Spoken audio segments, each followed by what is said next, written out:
नमस्कार दोस्तों, मैं doctor Komal Bahal. Welcome to my YouTube channel Shri Ayurveda, India का पहला ऐसा यूट्यूब चैनल जो कि आपको free of cost AIA PGT की कोचिंग प्रोवाइड कर रहा है। दोस्तों, अभी तक हमारे पैथोलॉजी के लेक्चर्स कंप्लीट हो गए हैं। एनाटॉमी के लेक्चर्स भी 10th ऑफ सितंबर तक कंप्लीट हो जाएंगे। उसके बाद हम स्टार्ट करेंगे अष्टांग हृदय, ठीक है। और अब तक सभी लेक्चर्स का लिंक आपको डिस्क्रिप्शन बॉक्स में मिल जाएगा। और आप हमारा व्हाट्सएप ग्रुप ज्वाइन करना चाहते हैं तो उसका भी लिंक आपको डिस्क्रिप्शन बॉक्स में मिल जाएगा, क्योंकि व्हाट्सएप ग्रुप पर मैं अपने डेली के लेक्चर्स जो है उसको अपलोड करती रहती हूँ। उसका लिंक आपको व्हाट्सएप पर मैं देती रहती हूँ। तो दोस्तों, आज हम स्टार्ट करेंगे लंग्स के बारे में, ठीक है। इसको डायग्रामेटिकली समझेंगे, क्योंकि लंग्स में से 1 से 2 क्वेश्चंस हर साल आ जाते हैं, ठीक है। मिनिमम एक क्वेश्चन कई बार देखा गया है। उसके लिए हमें लंग्स की एनाटॉमी पढ़नी पड़ेगी ब्रीफली, और डायग्रामेटिकली उसको समझना पड़ेगा, क्योंकि जब तक नहीं समझेंगे, कंसेप्ट्स नहीं क्लियर होंगे, तब तक यहाँ पर फिट नहीं होगा। यहाँ पर फिट करने के लिए और स्टडी को मजेदार बनाने के लिए आपको समझना पड़ेगा। कंसेप्ट्स जो है आपके क्लियर होने चाहिए, ठीक है। और अगर आपको कोई भी क्वेरी हो तो आप हमें कमेंट बॉक्स में कमेंट जरूर करिए, ताकि आपकी क्वेरी सॉल्व हो जाए। तो दोस्तों, आज हम स्टार्ट करते हैं लंग्स के बारे में। मैं इसको और डिटेल में आपको समझाने से पहले इसको मोटा-मोटा आपको समझा देती हूँ। देखिए, जो लंग्स होते हैं हमारी थोरैसिक कैविटी में होते हैं, ठीक है। ये राइट लंग है और लेफ्ट लंग है। लेफ्ट लंग जो है थोड़ा-सा हल्का होता है, उसका वेट थोड़ा-सा कम होता है, मतलब कि 575 ग्राम उसका वेट होता है, 575। और राइट लंग जो है उसका वेट होता है 625, 625 ग्राम। राइट लंग थोड़ा-सा भारी होता है और लेफ्ट लंग थोड़ा-सा हल्का होता है। एक पॉइंट ये हुआ। सेकंड पॉइंट ये है कि लंग्स के अंदर आप एक इमेजिन कर लीजिए, एक पेड़ है जिसकी जड़ें जो हैं फैली हुई हैं, ठीक है। एक सीधा पेड़ खड़ा है जिसको हम ट्रेकिया कहेंगे। यहाँ पे हमारा ट्रेकिया होता है और नीचे उसकी जड़ें जो हैं लंग्स में फैली होती हैं, ठीक है। जड़ें इन द सेंस कि सबसे पहले ट्रेकिया जो है पेड़ है, उसकी रूट्स जो है सबसे पहले प्राइमरी ब्रोंकस होता है, फिर प्राइमरी से सेकेंडरी ब्रोंकस होता है, फिर उसके बाद टर्शरी ब्रोंकस होता है, फिर वो ब्रोंकियोल्स में कन्वर्ट होता है, फिर ब्रोंकियोल आगे जाके जो है टर्मिनल ब्रोंकियोल्स में डिवाइड होते हैं। फिर टर्मिनल ब्रोंकियल्स जो है रेस्पिरेटरी यूनिट यानी कि एल्वुलाई बनते हैं, ठीक है। एल्वुलाई जिसको हम फंक्शनल यूनिट ऑफ लंग भी कहते हैं। इसमें हम डायग्रामेटिकली बहुत ही अच्छे से पढ़ेंगे कि लंग्स की 2 लेयर्स होती हैं, ठीक है। आउटर लेयर जो है जिसको हम पैराइटल प्लूरा बोलते हैं, इनर लेयर जो है वो विसरल प्लूरा होती है। आउटर लेयर जो है वो पेन सेंसिटिव होती है, इनर लेयर पेन सेंसिटिव नहीं होती है। इसके बारे में मैंने आपको इससे लास्ट लेक्चर में भी बताया था, ठीक है, जिसका लिंक आपको डिस्क्रिप्शन बॉक्स में मिल जाएगा। फिर आउटर लेयर की नर्व सप्लाई क्या है, इनर लेयर की नर्व सप्लाई क्या है, ट्रेकिया मोस्ट जो है फ्रीक्वेंटली आस्क्ड एमसीक्यू है ये, कि ट्रेकिया की जो डिवाइडेशन होती है, ठीक है, दोनों लंग्स में, तो वो कौन से लेवल पर होती है। वो बाइफरकेट, ठीक है, यानी कि 2 में डिवाइड होता है, कौन से लेवल पर होता है। फिर हम बढ़ेंगे पैरासेंटेसिस टेस्ट के बारे में कि वो कैसे होता है और वो क्या होता है, ठीक है, किस लेवल पर होता है वो थोरैसिक कैविटी के। तो इस तरह से हम लोग डायग्रामेटिकली सारा कुछ पढ़ेंगे, और कुछ डिजीजेस पढ़ेंगे कि वो लंग्स की कौन सी लोब उसमें इन्वॉल्व होती है, जैसे कि टीबी में लंग्स की कौन सी लोब इन्वॉल्व होती है, एस्बेस्टोसिस क्या होता है, ब्रोंकिएक्टेसिस क्या होता है, और उसमें लंग्स की कौन सी लोब इन्वॉल्व होती है। दोस्तों, अभी तक जो मैंने आपको बताया हो सकता है कि आपके दिमाग के ऊपर से ही गया हो, बट आगे जाके जब हम अभी समझेंगे इसको डायग्रामेटिकली, तो आपको मेरी बात जो है बहुत अच्छे से समझ में आने वाली है। ये सारे जो पॉइंट्स हैं मैंने आपको ब्रीफली बताया है कि मैं क्या बताने वाली हूँ, ठीक है। बस आप इमेजिन करिए कि लंग्स हैं, राइट लंग, लेफ्ट लंग, तो इसमें एक पेड़ होता है ट्रेकिया जिसकी जड़ें लंग्स में होती हैं, ठीक है। और फिर आगे हम इसके बारे में बहुत ही ईजी वे में पढ़ने वाले हैं, तो चलिए स्टार्ट करते हैं। तो दोस्तों, ये है हमारा लंग्स का डायग्राम, ठीक है। आई होप आपको बहुत ही क्लियरली ये विजिबल होगा। दोस्तों, ये जो है मैंने आपको बताया था कि हमारी थोरैसिक कैविटी में लंग्स पड़े होते हैं, ठीक है। इसकी 2 लेयर्स होती हैं, एक होती है इसकी आउटर लेयर और एक होती है इसकी इनर लेयर। हम लेयर स्पेस में बाद में आएंगे। सबसे पहले देखिए, मैंने आपको बताया था पेड़ है, पेड़ की ये जड़ें हैं फैली हुई, ठीक है। तो ये है ट्रेकिया, ये ट्रेकिया है, ठीक है। ये ट्रेकिया बाइफरकेट हो जाता है एट T4 लेवल, मतलब कि T4 जो वर्टिब्रा है स्पाइन में, ठीक है, इस लेवल पर T4 लेवल पर ये बाइफरकेट हो जाता है राइट में और लेफ्ट में। T4 लेवल पर ये बाइफरकेट होता है, ठीक है। ये क्वेश्चन कई बार आ चुका है। तो ये जो है डिवाइड हो गया। तो सबसे पहले ये जो यहाँ तक आ जाता है आपका प्राइमरी ब्रोंकस, ठीक है। प्राइमरी ब्रोंकस आगे जाके और ज्यादा जो है डिवाइड होकर सेकेंडरी ब्रोंकस में कन्वर्ट हो जाएगा, ठीक है। और फिर सेकेंडरी ब्रोंकस और ज्यादा आगे जाके डिवाइड होकर टर्शरी ब्रोंकस में कन्वर्ट हो जाएगा, ठीक है। प्राइमरी ब्रोंकस ये this one and then secondary bronchus this one and then ये और ज्यादा डिटेल में मतलब डिवाइड होकर टर्शरी ब्रोंकस में कन्वर्ट हो जाएगा। टर्शरी ब्रोंकस जो है ये आपको याद रखना है, मैंने इसमें मेंशन नहीं किया। टर्शरी ब्रोंकस जो है वो टर्मिनल ब्रोंकियोल्स में जाके कन्वर्ट होता है। ये लेफ्ट में वैसे मैंने मेंशन करा हुआ है आपकी समझ के लिए कि ये और ज्यादा ये टर्शरी ब्रोंकियोल जो होता है ना ये और ज्यादा डिवाइड होकर ये टर्मिनल ब्रोंकियोल में कन्वर्ट हो जाता है। फिर उसके बाद आता है रेस्पिरेटरी यूनिट या फिर functional unit of lung, that is alveoli, ठीक है। ये जो है साइड पे ये रिब्स का केज है जिसके अंदर लंग्स पड़े हुए हैं, ठीक है। बीच में दोनों लंग्स के है मीडिया स्टीनम, और फिर उसके बाद ये है आपकी ये जो लाइन है दैट इज कॉल्ड डायाफ्राम, ठीक है। अब ये जो पॉइंट है टॉप मोस्ट में this is called apex of lungs. फिर उसके बाद ये याद रखना है कि जैसे ये क्या कहते हैं कि राइट लंग है और फिर ये लेफ्ट लंग है, तो ये याद रखना है कि राइट लंग जो है इसकी 3 लोब्स होती हैं। ये होगी इसकी अपर लोब, ठीक है।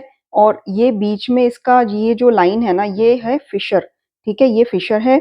ये मिडल लोब है, ठीक है। और फिर ये लोअर लोब है, upper lobe, middle lobe, lower lobe. जबकि लेफ्ट में सिर्फ 2 ही लोब्स होती हैं, अपर लोब होती है और लोअर लोब होती है, ठीक है। यहाँ पे आपका आ जाता है लिंगुला ऑफ लेफ्ट लंग। तो आपने याद रखना है कि लेफ्ट लंग का जो लिंगुला होता है ना part that is equal to medial lobe of right lung, ठीक है। यहाँ तक समझ आ गया। हमने क्या पढ़ा, ट्रेकिया है एक पेड़ है जिसकी जड़ें हैं, ठीक है। ये यहाँ पे आ जाता है इसका प्राइमरी ब्रोंकस, फिर यहाँ पे सेकेंडरी, फिर यहाँ पे टर्शरी, फिर टर्मिनल ब्रोंकियोल्स और फिर एल्वुलाई। ये है लिंगुला। राइट में 3 लोब्स हैं, लेफ्ट में 2 लोब्स हैं। ये आपका डायफ्राम आ जाता है, दोनों लंग्स के बीच का पॉइंट है मीडियास्टेनम। और फिर ये है आपका रिब केज, ठीक है। और फिर ये एपेक्स ऑफ लंग, ठीक है। अब हम इसकी जो आउटर लेयर और इनर लेयर पर आएंगे। देखिए लंग्स जो है ये कवर्ड होता है डबल लेयर से, ठीक है। ये जो आउटर लेयर है ये दिस इज आउटर लेयर, इसको हम बोलेंगे पेराइटल प्लूरा, ठीक है। दिस इज पेराइटल प्लूरा, ये आउटर लेयर। ये पेन सेंसिटिव होती है, यहाँ पे पेन का एहसास होता है पेशेंट को। जबकि ये इनर लेयर होती है ना, this one is inner layer, this is called visceral pleura. Visceral मतलब कि ये ऑर्गन के साथ चिपकी रहती है, ये लंग्स के साथ चिपकी रहती है, बट ये नॉन पेन सेंसिटिव होती है, ठीक है। This is visceral inner and this is parietal outer. फिर उसके बाद दोनों लेयर के बीच में ये जो कैविटी होती है ना this is called pleural cavity. Patient में कोई भी इंफेक्शन हो किसी भी तरह का, अगर पानी भरना है लंग्स में, ठीक है, वो प्लूरल कैविटी में भरता है, ये दोनों लेयर्स के बीच की स्पेस में भरता है, ठीक है। और इसी कंडीशन को हम प्लूरल इफ्यूजन कहते हैं। अब एक चीज समझिए, ठीक है, कि जो पैरासेंटेसिस टेस्ट होता है उसमें ये प्लूरल कैविटी में पानी भर जाता है, ठीक है, मतलब कि प्लूरल इफ्यूजन वाली कंडीशन आ जाती है। तो हमने पानी बाहर निकालना है, क्योंकि पानी भरेगा वो अंदर को लंग्स पर प्रेशर डालेगा, जिससे पेशेंट की ब्रीदिंग में उसको सांस लेने में मुश्किल हो जाएगी।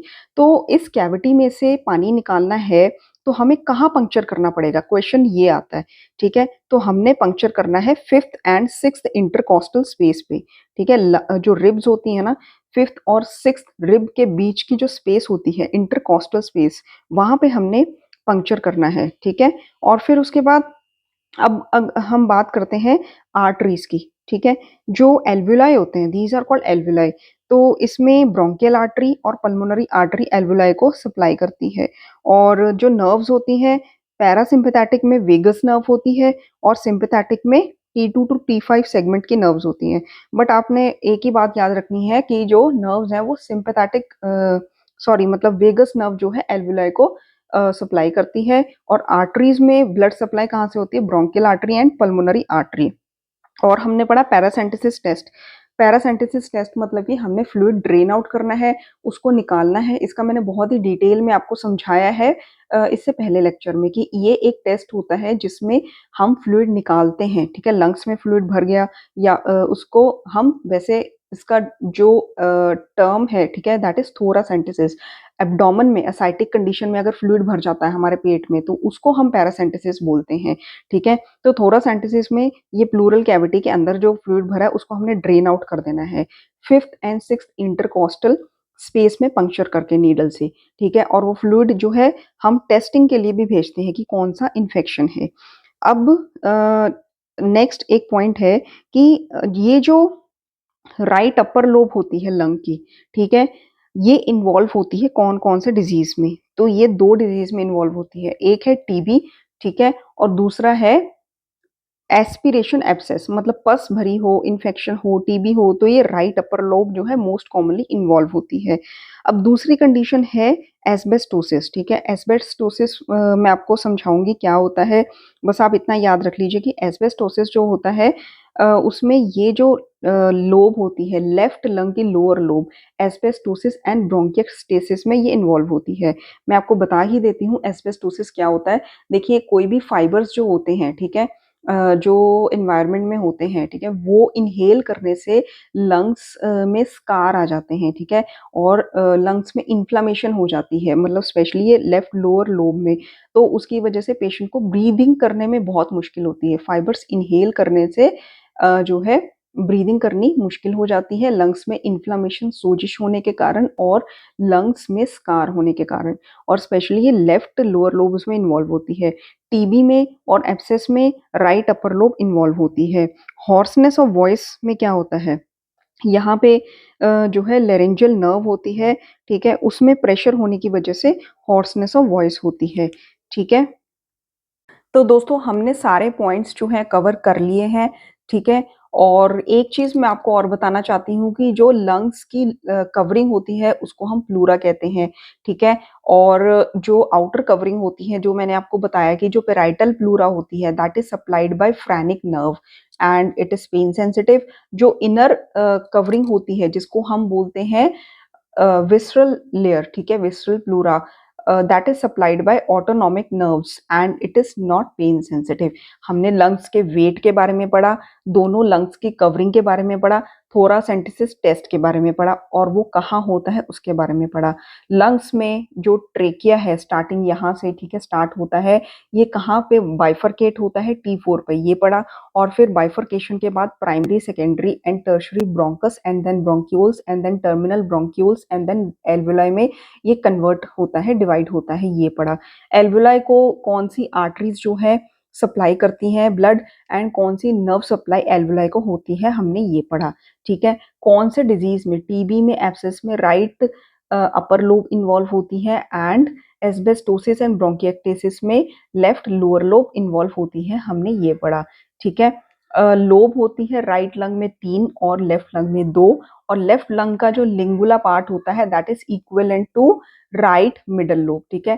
तो हमने लंग्स के बारे में काफी अच्छे से एनाटॉमी ये पढ़ ली है और इसी में से ही क्वेश्चन आता है। बहुत ज्यादा परेशान होने की जरूरत नहीं है, ये लेक्चर 2-3 बार पढ़ लीजिए, आपको बहुत ही अच्छे से समझ में आ जाएगा। नमस्कार।